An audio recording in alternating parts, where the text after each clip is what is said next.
বলিউডের বিশেষ গুণধর নেপোকিড যাদের বাপদাদা ইন্ডাস্ট্রিতে রাজ করলেও সন্তানদের ক্যারিয়ার গড়ে দিতে ব্যর্থ হয়েছেন। শুরুতে আসা যাক নেপোটিজমের সবচেয়ে বাজে প্রোডাক্ট অনন্যা পান্ডের কাছে, যাকে খোঁচা দিয়ে বলিউডের স্ট্রাগল কুইন বলেও ডাকা হয়। অনন্যার স্ট্রাগল যেখান থেকে শুরু হয় সেখানেই সমাপ্ত হয়। নিজের অভিনীত সিনেমাগুলোতে তিনি এতটাই সংগ্রাম করেন যতটা কেউ পানি পান করার জন্য একটি গ্লাস ওঠাতে করেন। স্টুডেন্ট অব দ্য ইয়ার 2 সিনেমার মাধ্যমে বলিউডে পা রাখেন চাঙ্কি পান্ডে কন্যা, যা কোনোভাবেই ড্রিম ডেবিউ বলা চলে না। অভিনয় কারিশমা দিয়ে না হলেও বাজে অভিনয় দিয়ে তিনি ঠিকই দর্শকদের হাসির খোরাক হয়েছিলেন। মজা অবশ্য দর্শক যে কোনো ভাবেই পেয়েছেন। তার বাজে অভিনয়ের প্রতি দর্শকদের এতটাই ভরসা ছিল যে লাইগার মতো 200 কোটি রুপি বাজেটের সিনেমায় বিজয় দেবারাকোন্ডার মতো অভিনেতা থাকা সত্ত্বেও মানুষ হলমুখ হননি, কারণ এই সিনেমায় বিজয়ের বিপরীতে ছিলেন স্ট্রাগল কুইন খ্যাত অনন্যা পান্ডে। অনন্যা পান্ডে নেপোকিডদের বড় পৃষ্ঠপোষক করণ জোহরের সেই হীরা, যা কখনো চমকাতেই দেখা যায়নি। এবার আসা যাক সোনম কাপুরের কাছে, যার জন্ম কোনোভাবেই অভিনেত্রী হওয়ার জন্য নয়। তারপরও অভিনয়ের পেছনে সোনমকে বেশ সময় নষ্ট করতে দেখা গেছে। অভিনয়ে অযোগ্য হওয়ার পরও সোনম কাপুর অভিষেকে বলিউডের গুণী পরিচালক সঞ্জয় লীলা বানসালির সিনেমায় অভিনয়ের সুযোগ পান, কিন্তু সোনমের বেকার অভিনয়ের কারণে সঞ্জয় লীলা বানসালিও সিনেমা ফ্লপ হওয়ার হাত থেকে বাঁচতে পারেননি। এই সিনেমার পরই তার ক্যারিয়ার ডুবতেই বসেছিল, কিন্তু বাবার সুনামের কারণে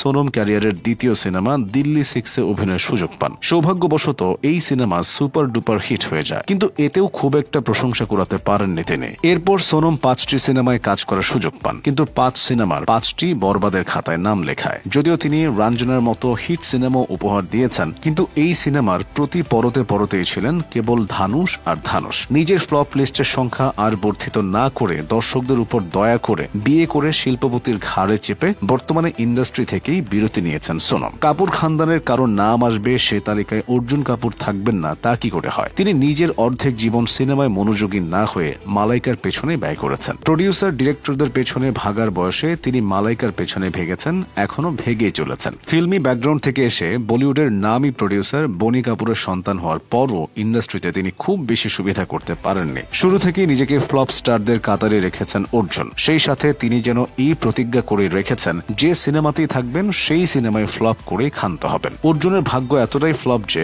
কারিনা কাপুরও তার সিনেমা হিট করাতে পারেননি। উল্টো বেচারি কারিনাই ঢুকে যান ফ্লপের লিস্টে। অর্জুন কাপুর বলিউডের সেই প্রোডাক্ট যিনি দর্শকদের একঘেয়ে অভিনয়ের মাধ্যমে বারবার বিরক্ত করেছেন। অর্জুনের বিষয়ে অবশ্য এর চেয়ে বেশি কিছু আলোচনারও প্রয়োজন নেই। চলুন এবার জেনে আসা যাক টাইগার শ্রফের কাছে, যিনি কেবল অভিনয়ের নামে অং ভং করে হাত পা নাড়ানোতে বেশি পারদর্শী। সব কি আতি নেহি উনকি জাতি নেহির পরিবর্তে টাইগার শ্রফের জন্য ডায়লগ হওয়া উচিত সব কি থোড়ি বহুত তো আতি হায় ইনে বিলকুল নেহি আতি। তার ক্যারিয়ারের প্রথম সিনেমা হিরোপান্তিতে তিনি হিরোওয়ালি কোনো কাজই করেননি, যেখানে তিনি অভিনয় ছাড়া ডান্স, অ্যাকশন, বায়োক্স, বাকওয়াস সবকিছুই করেছেন। এরপর টাইগারের বাগি 2 এলো, যেখানে তিনি অভিনয়ের সব ভাষা শ্রদ্ধা কাপুরের উপর ঢেলে দিয়েছেন। এমনকি অভিনয়ের গোষ্ঠী উদ্ধার করেছেন এবং পুরো সিনেমায় কেবল স্টান্টই করে গেছেন। তার বাবা জ্যাকি শ্রফ ভালো অভিনেতা, কিন্তু অভিনয় দক্ষতাবিহীন টাইগার শ্রফের কাছে মার্শাল আর্ট এবং ড্যান্সিং স্কিল না থাকলে টাইগার বিলকুল জিরো। টাইগারের বাবার মতো সোনাক্ষী সিনহার বাবাও বলিউডে আলাদা নাম ডাক রয়েছে, কিন্তু টাইগারের মতো তিনিও ফ্লপ। সোনাক্ষী অক্ষয় কুমার, সালমান খান এবং শাহিদ কাপুরের মতো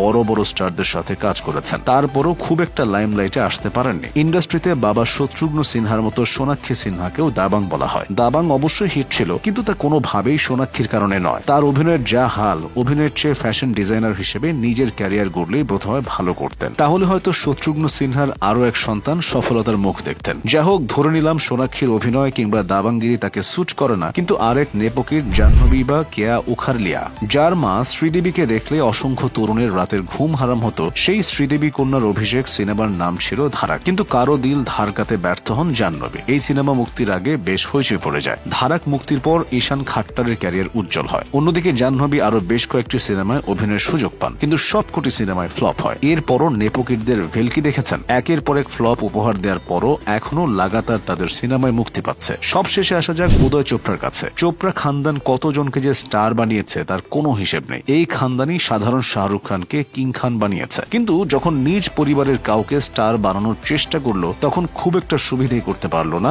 যদিও উদয় চোপড়া ধুম এবং মোহাব্বতের মতো সিনেমা উপহার দিয়েছেন, কিন্তু বেশিরভাগ সিনেমায় অভিনয় করেছেন পার্শ্ব চরিত্রে। অভিনয় দক্ষতার অভাব এবং নায়কোচিত চেহারা না থাকায় অনেক চেষ্টার পরও শেষ পর্যন্ত ইন্ডাস্ট্রি থেকেই হারিয়ে গেছেন উদয়। কোন কোন বলিউড নেপোকিডকে আপনার সবচেয়ে বেশি বিরক্তিকর বলে মনে হয়?